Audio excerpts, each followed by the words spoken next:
आवाज नहीं आनी चाहिए हमको। तो विदुर जी महाराज जब आए तो बोले ये क्या करेगा। अब जो नहीं जानते, अभी से मेरा चैनल है उसके ऊपर ओके करो, सब्सक्राइब करो और मेरे से जुड़े रहो। इतनी सुंदर पदों का वर्णन किया गया, साची प्रेम सगाई।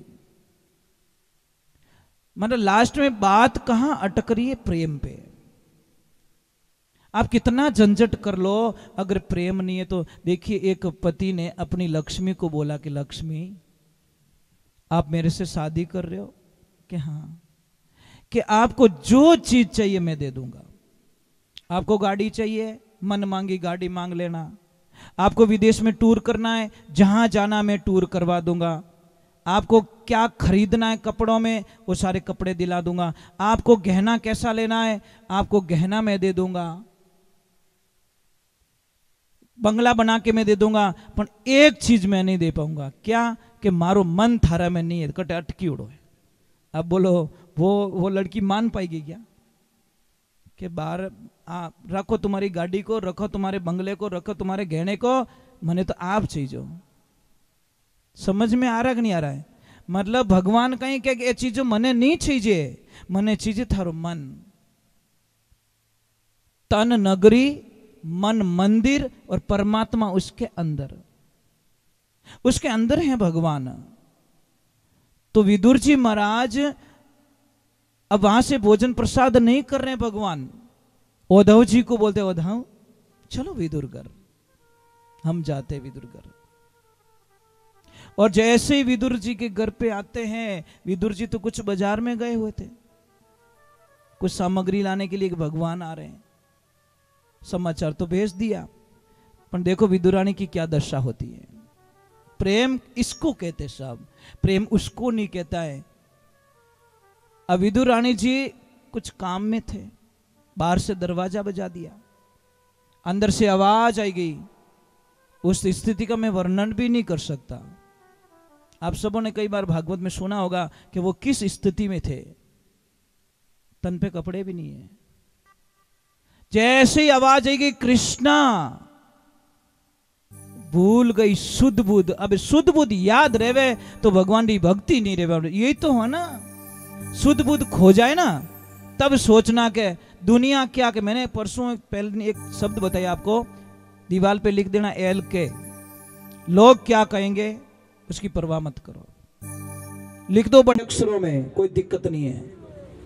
हम तो बस दुनिया रूठे रूठन दे, मेरा प्रभु रूठा न जाए। दुनिया सारी रूठ जाएगी, मुझे कोई फर्क नहीं पड़ेगा, वो नहीं रूठना चाहिए। भगवान की कृपा। आपको शायद पता नहीं होगा, कोरोना काल में लोगों ने ऑक्सीजन की कीमत समझी। एक एक सिलेंडर लाख लाख रुपया। जो एक पौधा इतनी ऑक्सीजन देता है, वो पौधा नहीं लगाता है। ऑक्सीजन के लिए लोग रो रहे हैं। तो भाई पौधे लगाओ ना। आप यहाँ पे, मुझे थोड़ा अटपटा भी लग रहा है यहाँ पे, इतना यहाँ पे है पर थोड़े पौधे नहीं है यहाँ पे, इतना खुला खुला पड़ा है। क्यों नहीं लगाते आप पौधे? ये पत्थर है नीचे। हाँ। अच्छा, तो तेरी मेरी में पौधे नहीं लगा रहे। अरे उनको बोलो तेरा है तो तू पौधा तू ही ले जाना यार, छाया तो करने दे। बराबर नहीं, तुम ले जाओ, क्या चाहिए हमको, छाया तो करने दे। गाया बैठी, ऑक्सीजन पैदा रही, हमारा स्वास्थ्य सुधरेगा। विदेश में शर्त क्या है पता है? एक पौधा काटो, पहले 10 पौधे लगाओ, फिर तुम्हारे जो पौधा अड़चन कर रहा है उसको काट सकते हो। वहां की सरकार का ये नियम है। मतलब पौधा काट सकते हो, कोई दिक्कत नहीं है, परमिशन लेना पड़ेगा। पहले आपकी हाजिरी के 10 पौधे लगाना पड़ेगा। 10 पौधे लगाने के बाद में उस पौधे को काटने की परमिशन मिलती है। वहां पे एक पौधा नहीं काट सकते आप, पहले पौधे लगाओ। आपने तो आवे जो कोई। तो भगवान की कृपा हुई, प्रेम।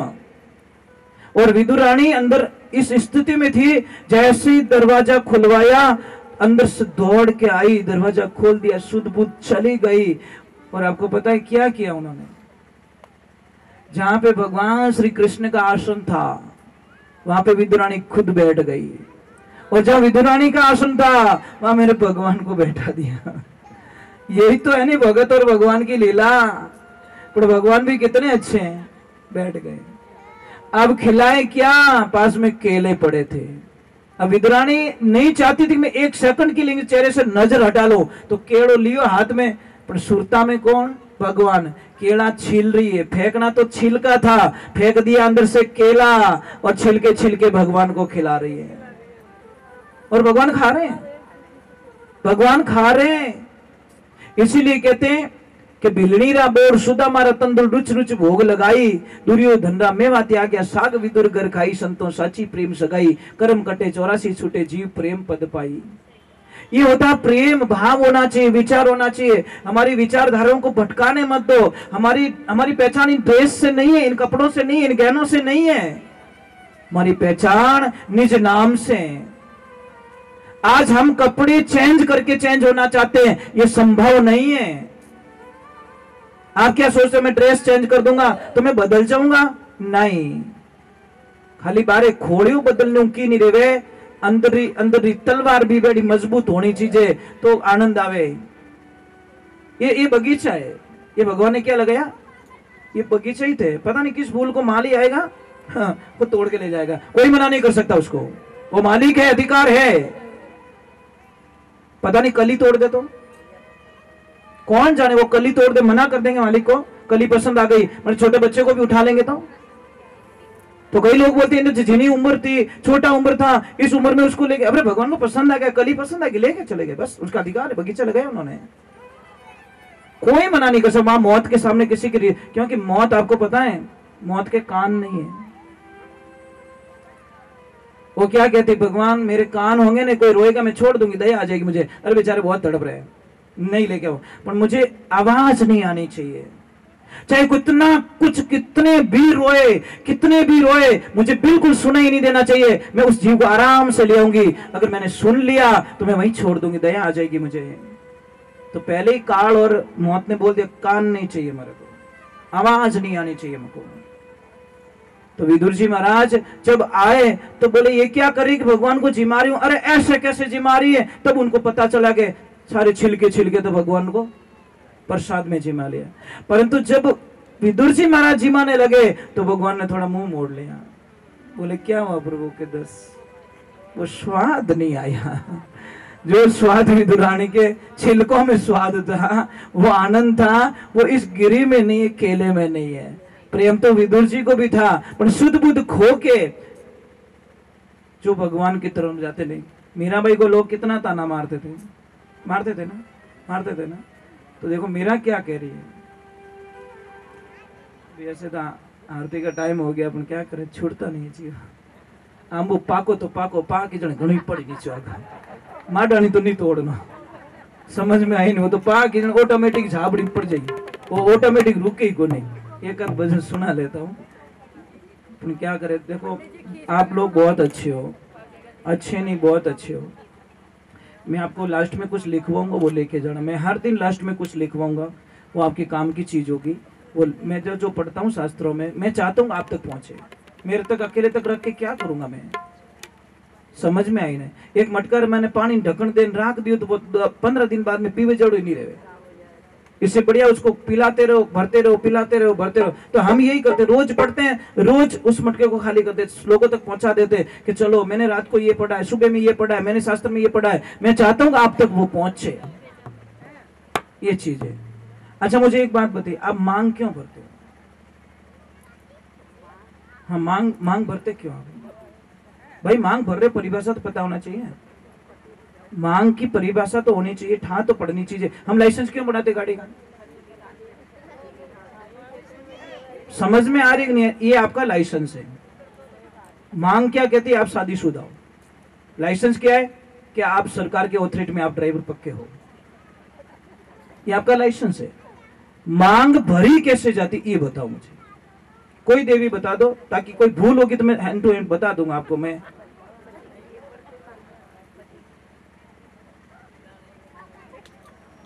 बस खाली फेरा खाओ ना ताको राके, इससे आगे कोई सोच थी नहीं। देवियों मांग है नहीं, मांग में इतनी शक्ति है, आपके पति को कभी अकाल मृत्यु नहीं आ सकती। इस मांग में इतनी ताकत है। और आपको एक कथन सुनाता हूं, जब बाली को मारने के लिए भगवान खड़े हैं, बाली मर नहीं पा रहा है, तीर नहीं चला पा रहे भगवान।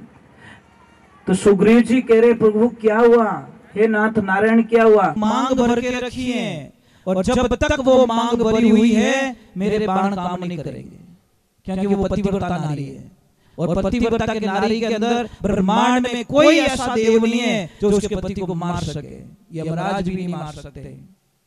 तो फिर क्या करे, जैसे ही तारा स्नान करने बैठी, जैसे ही पानी डाला भगवान ने बाण चलाया, बाली को खत्म कर दिया। इतनी ताकत है और आप इसको मजाक में लेते हैं। कई तो इतनी स्पीड से मांग बढ़ती है, लाओ हेलो भाई क्यों उतावल है, भाव के साथ में मांग नहीं पड़ती। मांग इसका तरीका बताया आपको, क्या पूर्व दिशा में मुंह करके मांग बढ़नी चाहिए।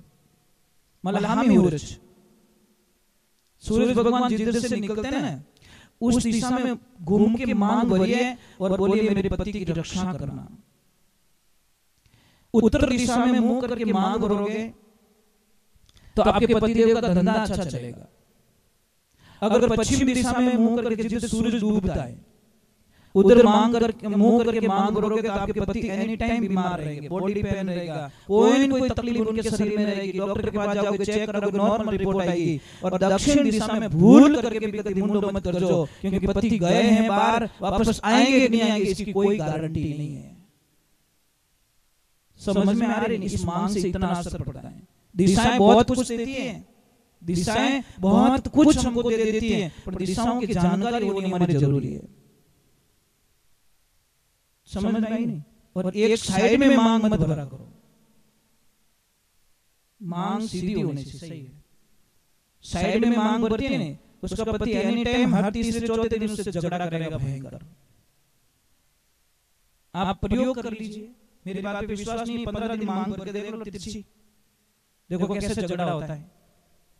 क्योंकि ये पति का ही प्रतीक है ना। समझ में आ रही नहीं? तो ये तिरछी मांग कभी मत। अभी जो पिछली जो बच्चियां पढ़ती थी, ये क्या, ये तो गुरुजी अपन का स्टाइल है। तो शादी स्टाइल में तो टूटे है, कितनी फास्ट टूटे रही है। 6 महीने नहीं होती, please mom I don't like, I not accept, my husband is black. वाह, बात बदल हो गई। बाप लोग खर्चो करियो 20 साल, बाप वो पूरा खर्चो कर दियो અને મને પસંદ નહીં આવ્યો। वो बाप के 20 साल पसीनाની કમાઈ ધીરે ધીરે રીપીઓ જોડ તાર બ્યાવ ભેળો કર્યો તને જચી કોની મને જચાડી 10 રૂપિયા માંગે। હાલો 11 રૂપિયા માંગે, 20 રૂપિયા માંગે, તાર जची कोनी મને 1 मिनट में तू बेटा रोड में लाइन खड़ो कर दियो। अब मैं जाऊं तो जाऊं कटे। एक बात का ध्यान रखना, एक बाप होता है ना, बिना आंसुओं और बिना आवाज को रोने वाला व्यक्ति सिर्फ एक बाप होता है। समझ में आ रही? और ब्याह शादी में सबसे सस्ते कपड़े सिर्फ एक बाप के होते हैं, सबसे सस्ते। पूरी शादी में देख लेना, सबसे जो सस्ती ड्रेस है वो एक पिता पहन के घूमता है। बेटी, बेटा, जमाई, पोता, पोतियां, बिटियां, सबके महंगी महंगी ड्रेस होती है, पर आप नजर घुमा के देखना, एक पिता को सिर्फ सबसे सस्ती ड्रेस मिली हुई जाती है। उस पिता का जीव दुखा रहे हैं हम लोग, कैसे क्षमा कर देंगे भगवान हमको? कौन जानेंगे उसके दर्द को? कौन जाने? पिता को कौन जान सकता है? कोई नहीं जान सकता। पिता जाने के बाद में पता चलता है। बेटी सबसे ज्यादा किस दिन रोती पता है? जिस दिन उसका पिता दुनिया से चला जाता है। बेटी सब कुछ सहन कर सकती है, अपने बाप की मौत को कभी सहन नहीं कर सकती। वो कहती है आज मेरे यहाँ से जलपान उठ गया बस। कई बार बहन बेटियां नहीं कहती आज हमारा पापा रहता तो। कई बेटियों को मुझसे सुनता हूं मैं कभी कि आज हमारा पापा रहता तो शायद मैंने इन स्थिति में मैंने खड़ी नहीं होने देता। महाराज एक गांव में दुष्काल पड़ गया, मतलब अकाल, बारिश नहीं हुई 5-7 सालों से। बारिश नहीं हुई तो उसकी वहां पे बहन थी, उसने विचार किया कि 12-15 कोस पे मेरा भाई रहता है, वो बहुत पैसे वाला है, बहुत पैसे वाला है, और मैं जाती हूँ मेरे भाई से कुछ हेल्प ले लेती हूँ, जब हमारे यहाँ पे वापस होगा तो वापस दे दूंगी। वो बड़ी आस लेके बहन जाती है, कहाँ पे? भाई के पास में। पर जैसे ही भाई ने देख लिया रोड पे बहन उतरी है, वो ऊपर खड़ा था, उसकी पत्नी को बोल दिया मेरी बहन आई तो बोल देना तेरा भाई बाहर गया हुआ है, मुझे पता है वो कुछ लेने के लिए तेरे अपने पास आ रही है और हमको देना नहीं है बहन को। देखिए जैसे ही बहन आई, भाभी साहब को प्रणाम किया और भाभी साहब को बोला भाभी साहब हमारा भाई साहब कटे, तारा भाई साहब 4-5 दिन बाहर गए है। तो भाभी साहब आप ही थोड़ी हेल्प कर दो कि नहीं भाई साहब, मैं आपके भाई को पूछे बिना कुछ नहीं कर सकती, कुछ नहीं कर सकती। बहन ने बोला मेरी हालत ऐसी हो गई उस मृग के जैसी, मिर्गा जल्दी से, कोई प्रियो न पीछे, कोई प्रियो न पीछे, कोई विश्वा दिसे, रेगिस्तान में धूल में गर्मी के दिनों में हिरण को पता चलता कि वहां पानी भरा है, पर वो पानी नहीं है, वो रेत चमक रही थी। उसकी तलाश में बेचारा वहां जाता है और वहां जाता तो खाली रेत मिलती है, पानी नहीं मिलता, प्यासे प्यासे वो मर जाता है। उस बहन ने बोला वो हिरण के जैसी मेरी हालत, मैंने सोचा मेरे भाई के पास में जाऊंगी, मेरी इच्छा पूरी करेगा, मेरे को कुछ देगा, मेरे बच्चों के लिए कुछ देगा। मेरा पति 6 महीने से पड़ा है, बीमार पड़ा है, उठ नहीं पाता, मैं काम पे जाती हूँ, मेरे बच्चों का पालन पोषण होता है, और मुझे बड़ी आस थी मेरे भाई के पास में बहुत माया मुझे देगा, पर दी नहीं। जैसे बाहर निकली, बाहर सामने वाले चबूतरे पे एक भाई बैठा, उसने बोला बहन क्यों रो रही है?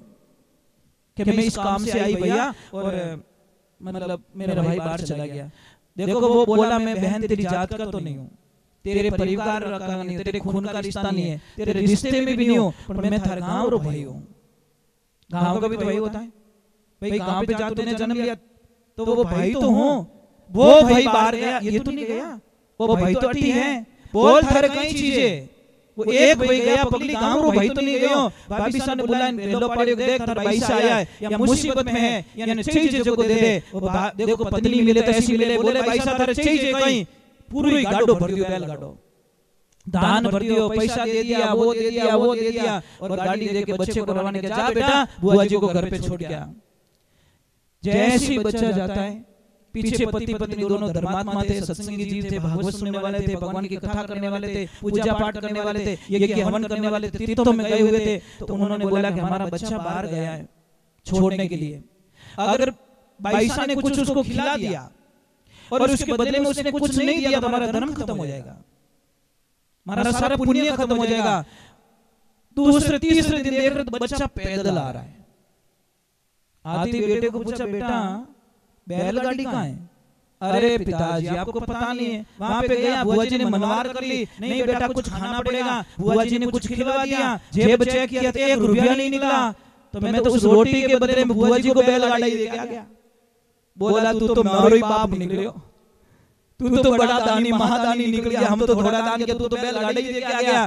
जा बेटा आज हम धन्य हो गए कि हम शेर तो तू सवा शेर निकल गया, क्योंकि ये बेटा हमारा नाम कभी खराब करने वाला नहीं है। इसलिए इस जिंदगी में ध्यान रखना, बहन को कभी घर से दुखी होकर मत निकालना। और जितनी भी भौजाई सा यहाँ बैठी है, आपका कर्तव्य बनता है कि ननद भाई सारे कभी ज्यादा मत फिर जाओ, अगर आप सच में सत्संग सुन रहे हो तो। चलो एक भजन सुना दे छोटा, क्योंकि वो भजन याद है।